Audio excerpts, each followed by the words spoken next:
Exactly right, Larry. Both teams are 2-0 right now in conference play, looking to go 3-0 and really get in the driver's seat of the ALC play. The Gators have won 26 straight here at Disney Stadium, looking to extend that streak to 27. The O'Connell Center, like you said, right now, Miami and the College of Charleston battling it out in the first round, but in just a couple hours, the SEC champion Florida Gators take the court against the Conference USA champion Tulsa Golden Hurricanes. The Gators are going to have a tough battle against one of the top players in the country tonight. Try and stop her.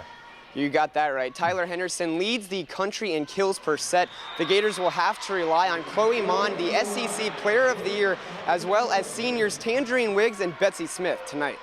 Right now in the first set, Miami leads a close one, 19-18. Like I said, it's in the first set. The winner of this one will play tomorrow night right here at the O'Connell Center against the winner of Florida and Tulsa in the second round. The big question in Orlando tonight is, what will the Orlando Magic do with the #2 overall pick in the NBA draft? We've heard the names Victor Oladipo and Nerlens Noel, and there's the potential that the Magic could trade the pick. But one thing is certain, the Magic front office will have plenty of options. The Lions have been nearly unstoppable as of late, as they haven't lost in their last 11 decisions, spanning over 2 months. However, this weekend may be one of their toughest tests thus far. Orlando Magic forward Glenn Big Baby Davis may be injured, but he is certainly using this offseason to help the community of Orlando. The injury bug has bit the Florida Gators very hard here early in the season, as they've lost 6 players to season-ending injuries. The latest, quarterback Jeff Driscoll, who got hurt last week against Tennessee, and then defensive tackle Dominique Easley, who got injured in practice on Tuesday. But the Gators continue to push forward as they head into their first SEC road game of the season. These 3 guys behind me were all larger than life, and even they would agree it's all about the size of the heart that matters. Saturday night in the Swamp, we saw that unfold as Solomon Patton helped lead the Gators to a 30-10 victory over Arkansas. Today, you had a tough task in Katie Chase. How do you prepare mentally for the toughest offensive player every single time you step on the field? The Florida Gator football team traveled to Kentucky on Saturday night and improved to 2-0 in SEC play. Let's pick it up in the first quarter. The first drive of the game started on Florida's 7-yard line, and 93 yards later, Matt Jones gets the carry here, runs to the left, finds the paint, the Gators up 7-0, just like that. Second quarter now, Tyler Murphy, boy did he look good, looking, finds Trey Burton in the back of the end zone, Florida up 14-7 now. Later in the second quarter, Tyler Murphy, this time, he does it with his wheels, runs to the left side, finds the end zone, and the Gators go in complete control. And 2 NBA playoff games went down to the wire last night.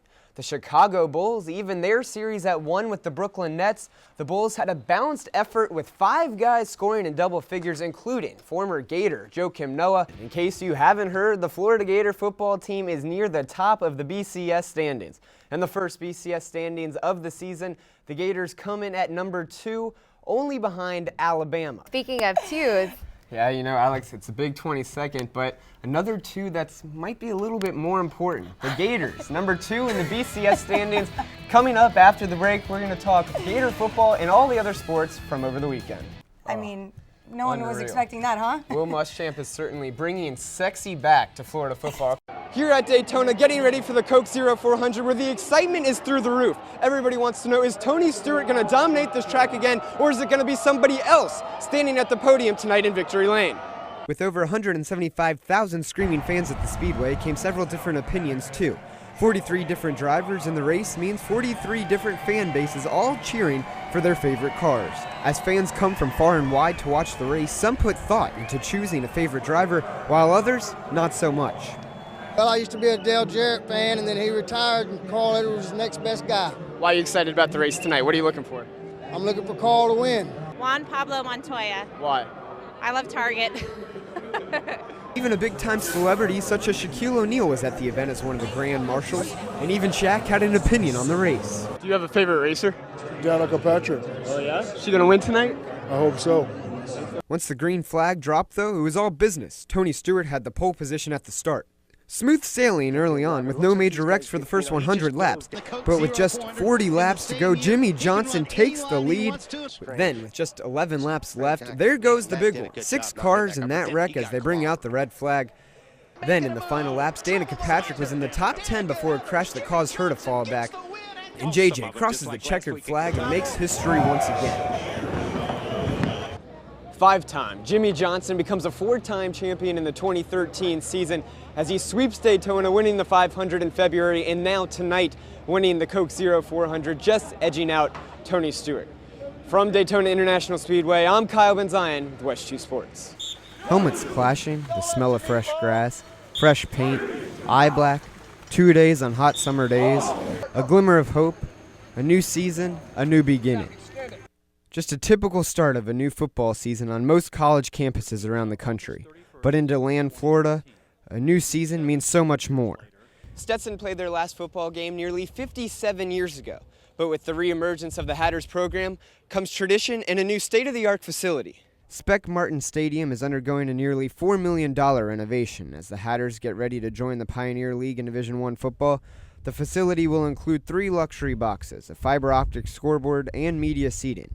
With the first game against Warner less than 2 months away, Stetson AD Jeff Altier says the construction is in crunch time. A lot of planning, a lot of hard work, a lot of long days and weekends, and I'm actually at the point I'm starting to take a vacation again. So to say that I'm overwhelmed, I would have been a year ago. I was overwhelmed. I'm starting to get to the point that it's here, it's upon us, it's going to work, it is working, and we're ready for it to start. While the athletes at Stetson will not be on scholarship, head coach Roger Hughes has had to cap the team at 120 players. The buzz both on and off campus has everyone in DeLand excited about the opening kickoff. It's been something that I started working on back in 1993. To see it all come together and actually play a game where our community can enjoy the excitement and enthusiasm that comes along with college football, that may be overwhelming for me, Pat. Many former Stetson football players will be in attendance on August 31st as the Hatters restart their program. The team won nearly 55% of their games from 1901 to 1956, and one thing is certain, the Stetson community hopes to bring back that winning tradition beginning this season. Yes, we are! Yes, we are! Yes, we are! Yes. Get used to it.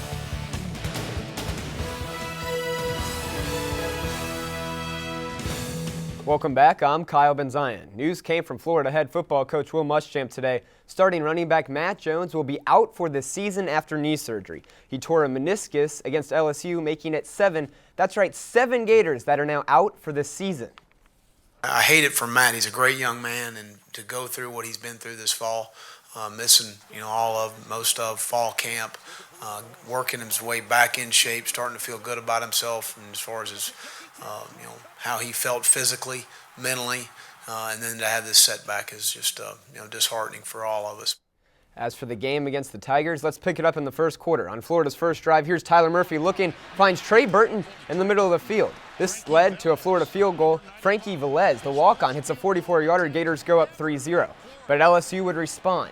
A 1-yard touchdown run from fullback C.J. Copeland, he punches it in. And then later in the first half, backup QB Anthony Jennings goes right up the gut and scores for the Tigers. LSU dominates Florida on the line of scrimmage and gives the Gators their first SEC defeat of the season, 17-6. Meanwhile, another big SEC matchup this weekend. Missouri traveled between the hedges and topped the injury-riddled Georgia Bulldogs. Mizzou QB James Franklin threw for 170 yards and ran for a score as well as the Tigers stay undefeated this season with a 41-26 victory. The bad news for the Tigers, though, there's James Franklin. The injury bug is contagious. He suffered a grade 2 separated shoulder, and he will be out for at least a few weeks. And in the pro ranks, while the Miami Dolphins rested with their bye week, the Bucs and Jags remained winless. The Jags came into the game as 28-point underdogs, one of the biggest underdogs in NFL history against the undefeated Broncos. Early on, the Jags hung around. A pick 6 here for Paul Posluszny, keeping it close at halftime, but then the Broncos got into a rhythm and pulled away 35-19. And meanwhile, the Tampa Bay Bucs dropped to 0-5 on the season with a 31-20 loss to the Eagles behind Nick Foles' 3 touchdown passes. And the second-ranked Gator volleyball team remained undefeated in SEC play this weekend. Albert and Alberta had a reason to dance on Sunday. The Florida volleyball team swept both Kentucky and Georgia this weekend, and the Gators have yet to lose a set in SEC play.